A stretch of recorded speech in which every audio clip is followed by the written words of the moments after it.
Di tengah kita ada jamaah yang baru mengenal dakwah yang hak ini. Tolong jelaskan bagaimana cara beragama yang benar. Lalu mengapa tidak boleh sembarangan dalam belajar agama? Begini Pak, yang pertama sudah menjadi berita dari Rasulullah bahwa nanti di akhir zaman akan ada, tidaklah dibangkitkan hari kiamat hatta yultamasal ilmu anil asaghir.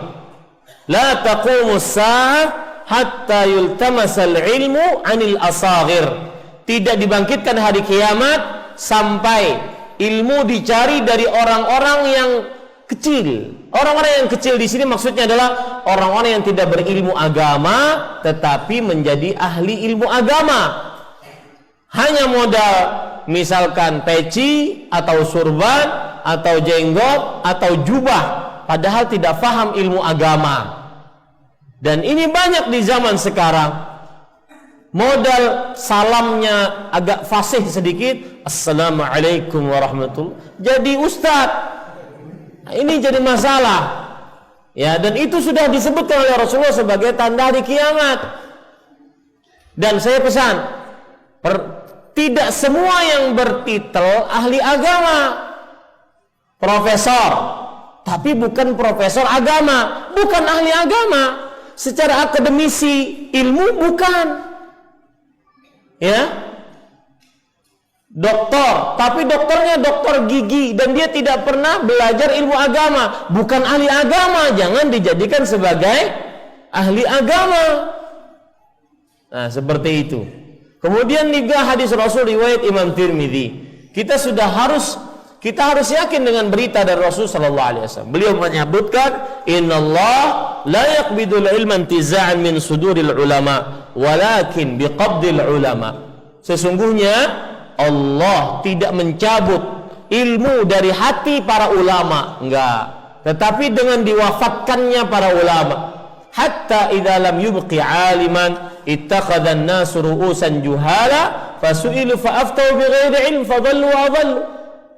Maka ketika tidak tersisa seorang ahli agama pun, seorang alim pun, maka mereka akhirnya menjadikan orang-orang yang bodoh sebagai ahli agama. Orang bodoh tadi ditanya, karena ditanya malu nggak jawab, akhirnya menjawab tanpa ilmu, akhirnya sesat menyesatkan. Itu yang terjadi sekarang. Ya. Ini para ikhwan yang dirahmati oleh Allah Subhanahu wa taala. Bersalawat atas Pancasila. Bersalawat atas Nabi. Atas merah putih. Ya. Kemudian di tawaf sa'i nyanyi-nyanyi. Zikir sambil dangdutan. Dangdutannya koplo. Ini benar-benar difatwakan oleh orang-orang yang tidak paham agama.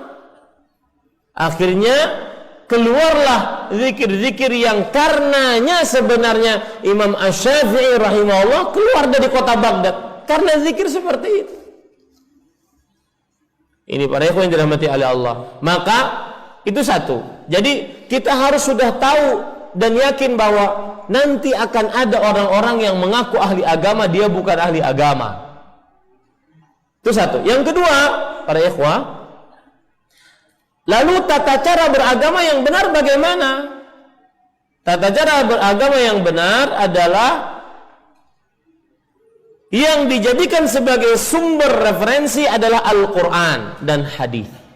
Berdasarkan ayat Al-Quran, Allah Subhanahu wa taala berfirman, "Fa in tanaza'tum fi syai' farudduhu ila Allahi war Rasul."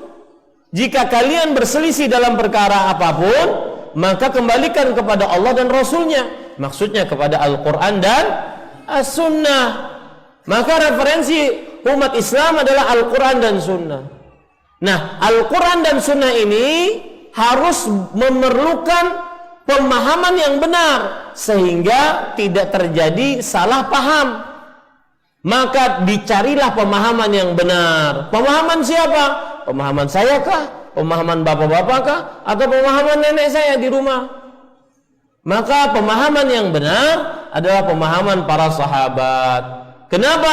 Karena mereka yang hidup di zaman Rasulullah, murid langsung Rasulullah sallallahu alaihi wasallam.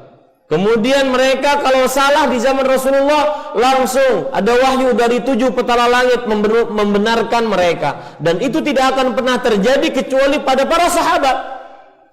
Al-Quran dan hadis turun dengan bahasa mereka.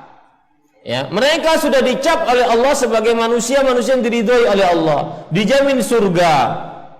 Kemudian dijamin manusia-manusia paling terbaik. Wali manapun kalah, mau wali kutub, wali badal, wali pasar kalah dengan para sahabat Nabi radhiyallahu anhu. Kedudukannya, manusia itu kedudukannya begini: para rasul, para nabi, para sahabat.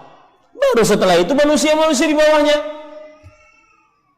Ya, makanya beragama berdasarkan Al-Quran dan As-Sunnah dengan hadis dipahami oleh para sahabat Nabi.